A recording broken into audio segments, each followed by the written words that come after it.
मोह। क्यों होता है ये मोह? क्या होता है ये मोह? और क्या इस मोह से छुटकारा पाया जा सकता है? यही सब बताया गया है दुर्गा सप्तशती के प्रथम अध्याय में, राजा सुरथ और वैश्य समाधि की कथा के द्वारा। बहुत पहले की बात है। स्वरोचिष मनवंतर में, चैत्र वंश में एक राजा हुए, राजा सुरथ। उनका साम्राज्य पूरी पृथ्वी पर फैला हुआ था। वो अपनी प्रजा को बिल्कुल अपने बच्चों की तरह पालते थे, धर्म पूर्वक, प्रेम पूर्वक। फिर भी कोला विध्वंसी नाम के क्षत्रिय उनके शत्रु हो गए। कोला विध्वंसी कौन? वही जिन्होंने दक्षिण की प्रसिद्ध कोला नगरी का विध्वंस किया था। तो राजा सुरथ और कोला विध्वंसियों के बीच भीषण युद्ध हुआ। हालांकि कोला विध्वंसी संख्या में कम थे, फिर भी राजा सुरथ हार गए और परास्त होने के बाद वो सिर्फ अपने राज्य के राजा बन के रह गए। पर शत्रुओं ने वहां भी आक्रमण कर दिया। इसी वजह से धीरे धीरे राजा का बल कम होने लगा और इसी बात का फायदा उठाकर उनके दुष्ट मंत्रियों ने उनके कोष और सेना दोनों पर कब्जा जमा लिया। दुखी राजा, जो अपना सब कुछ खो बैठे थे, एक दिन घोड़े पर सवार होकर शिकार करने के बहाने अकेले ही एक घने वन में निकल गए। भटकते भटकते उन्हें मेधा मुनि का आश्रम नजर आया।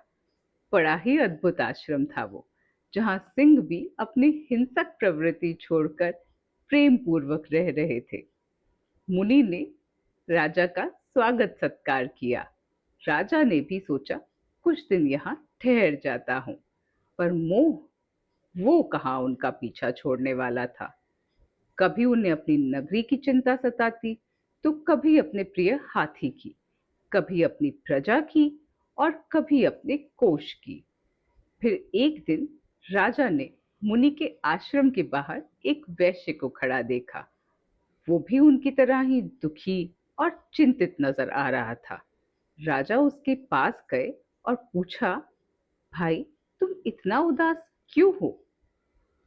उस वैश्य ने जवाब दिया, राजन, मेरा नाम समाधि है। मैं एक धनी कुल में जन्मा था, पर मेरी दुष्ट स्त्री और पुत्रों ने धन के लालच में मुझे घर से निकाल दिया और भटकते भटकते मैं इस वन में आ पहुंचा हूं। पर अब तो मैं ये भी नहीं जानता कि वो कुशल मंगल हैं भी या नहीं। कहीं उन्हें कोई कष्ट तो नहीं? वैश्य की ये बातें सुनकर राजा आश्चर्यचकित रह गए। उन्होंने कहा, जिन लोगों ने धन के लालच में तुम्हें घर से निकाल दिया, तुम उन्हीं के प्रति इतना स्नेह रखते हो? तो वैश्य ने कहा, राजन, आप ठीक कहते हैं, पर मैं क्या करूं? मेरा हृदय उनके प्रति कठोर हो ही नहीं पाता। अपनी अपनी व्यथा से दुखित ये दोनों फिर मेधा मुनि के पास जाते हैं। मेधा मुनि के पास जाकर राजा उनसे पूछते हैं, ऋषिवर, कृपा कर ये बताएं कि मैं जो अपना राज्य हार चुका हूं, फिर भी दिन रात उसी के मोह में बंधा रहता हूं, और ये जो वैश्य है, इसको इसके ही घर वालों ने धन के लालच में घर से बाहर निकाल दिया, फिर भी ये उनके प्रति हार्दिक स्नेह रखता है। ये मोह का क्या कारण है? हालांकि हम दोनों समझदार हैं, इस बात को समझते हैं और दोनों ही इस बात से दुखी भी हैं, पर हमसे ये मोह छूटता क्यों नहीं? तो ये सुनकर मुनि मुस्कुराए और उन्होंने राजा से कहा, राजन, इस बात में तनिक भी आश्चर्य नहीं है। ये सब भगवती महामाया का प्रभाव है। वे बड़े बड़े ज्ञानियों का भी चित्त बलपूर्वक खींचकर मोह में डाल देती हैं, ताकि ये जन्म मरण का चक्र चलता रहे। ये भगवती ही हैं जो संसार की सृष्टि करती हैं, और प्रसन्न होने पर मुक्ति का वरदान भी वे ही देती हैं।